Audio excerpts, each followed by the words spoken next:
Iki gede fotone. Genteng kan ya. Pecahan Iki mancep nang jero lemah ya, Mas. hanya mancep ini Cak. Kali ini kita berkolaborasi dengan channel Timba Meong dan Narendra Sila bersama juga Majapahit Study Club menyusuri jejak-jejak peradaban kuno Majapahit yang sangat luar biasa sekali dan sangat miris sekali. Ternyata berbagai artefak termasuk tulang-tulang itu tersadur sedemikian rupa sedalam 2 meter. Ini menandakan ada sebuah banjir bandang yang menjadikan berbagai artefak, berbagai tulang-tulang ini kemudian tersadur bercampur tanah dan aluvial. Diduga memang sejak masa Belanda itu memang terjadi banjir bandang, terutama yang berasal dari lereng Gunung Anjas-Moro. Pada ekskavasi Candi Tikus yang juga terpendam sedalam 2 meter, ini juga kemudian Belanda menyimpulkan adanya sebuah banjir bandang berkala dari lereng Anjas-Moro.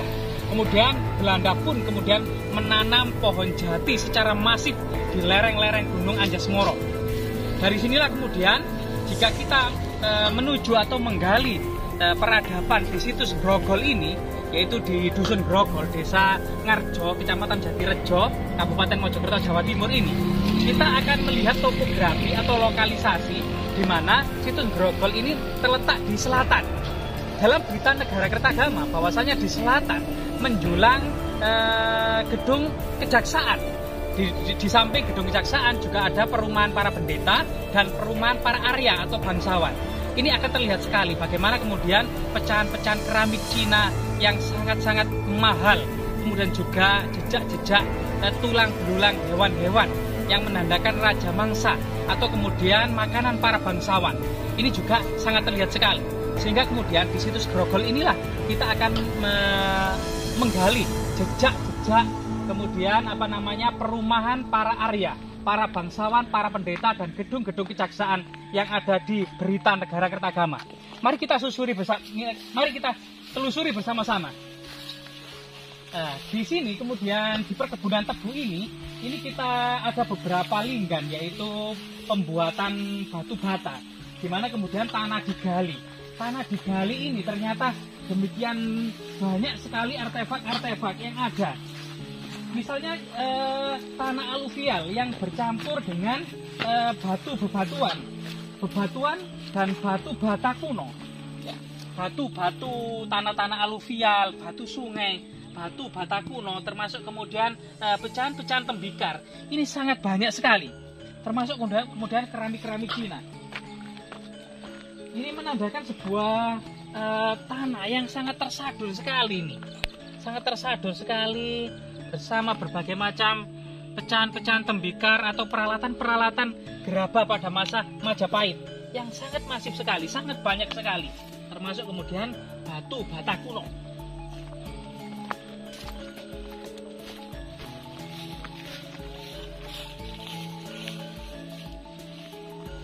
Keramik Cina berbagai macam warna, termasuk kemudian porselen yang sangat langka, yaitu hijau muda ini. Ini menandakan memang jejak perumahan bangsawan pada masa Kerajaan Majapahit di area selatan dari toponim atau lokalisasi dari sebuah kompleks ibu kota Majapahit. Ibu kota Majapahit. Misalnya seperti ini. Nah, ini sebuah kepala kendi ini ya. Kepala kendi. Ini banyak sekali juga. Ini keramik-keramik yang hijau yang mahal ini yang diimpor dari Cina, terutama kemudian perkembangan hubungan perdagangan antara dinasti Ming, Tiongkok kemudian dengan Majapahit, terutama bagaimana kemudian 11 kali pelayaran Laksmana Chengho itu mengunjungi Majapahit juga tidak terlepas dari kemudian membawa banyak sekali porselen, membawa banyak sekali keramik Tiongkok, termasuk kemudian teh, termasuk juga kemudian sutra. Ini merupakan barang dagangan yang diimpor dari Tiongkok karena Tiongkok demikian pesat mengimpor sutra, porselen, kemudian teh dan termasuk koin kepeng. Koin kepeng ini kemudian digunakan Majapahit untuk koin kepeng itu digunakan Majapahit dalam transaksi kecil. Karena di Majapahit itu menggunakan uang Swarna itu terbuat dari emas, sehingga kemudian untuk transaksi-transaksi besar saja. Sehingga kemudian untuk transaksi kecil keseharian pada masa Majapahit ini mengadopsi kemudian koin kepeng Tiongkok ini sebagai perdagangan dalam transaksi-transaksi kecil. Nah ini sangat jadi di gundukan tanah ini sangat terlihat sekali tanah aluvial. Tadi tanahnya itu aluvial, jejak sebuah endapan sungai atau lumpur yang dibawa dari pegunungan. Nah, ini bercampur dengan pecahan-pecahan tembikar. Pecahan-pecahan tembikar, batu-batu sungai, kemudian pecahan-pecahan batu bata yang sangat banyak sekali. Sehingga ini menandakan sebuah jejak banjir bandang. Lah, termasuk ini gigi ini. Giginya siapa ini? Nah, ini gigi. Ada sebuah gigi, diduga ini masa gigi manusia ini, bukan ya? Ini kemungkinan gigi binatang atau semacam gigi kambing ya. Macam gigi kambing. Apa ini gigi manusia, Mas? Manusia ya. Waduh, ini gigi manusia ya. Iya. Berarti ini ada memang di Majapahit ini. Lah ini jejak sebuah banjir bandang. Banjir bandang yang sangat besar sekali, sehingga bagaimana kemudian struktur, kemudian batu bata, batu kali, termasuk berbagai macam gerabah ini kemudian tersadur bercampur dengan tanah aluvial yang diduga ini merupakan sebuah longsoran dari Gunung Anjasmara. Nah, ini banyak sekali. Nah, ini luar biasa sekali. Di mana kemudian situs seperti ini tentunya harus digali secara komprehensif, sehingga kemudian banyak artefak-artefak yang masih utuh itu kemudian bisa menjadi edukasi, tidak dibiarkan saja. Nah, di sini kan sangat terserak sekali. Masyarakat gundukan tanah aluvial ini memang digunakan masyarakat untuk pembuatan batu bata, karena tanah aluvial dari longsoran Gunung Anjasmara ini sangat baik untuk pembuatan batu bata. Nah, dari kemudian masyarakat menggunakan atau menggali tanah untuk bahan batu bata inilah kemudian tersibak.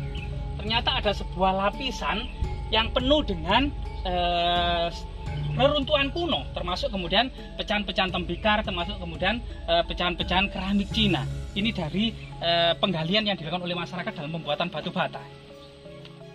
Situs Grogol ini terletak tepat di sebelah selatan dari situs Kumiter. Situs Kumiter untuk sementara mengacu pada Kitab Negara Kertagama itu kan merupakan bagaimana kemudian di dalam Kitab Negara Kertagama dijelaskan di sebelah timur tersekat lapangan menjulang istana ajaib Raja Wengker dan Rani Daha, Pinaka, Dewa Indra dan Dewi Saci, bersebelahan dengan istana Raja Matahun dan Rani Lasem, tidak jauh dari istana Raja Wilwatikta.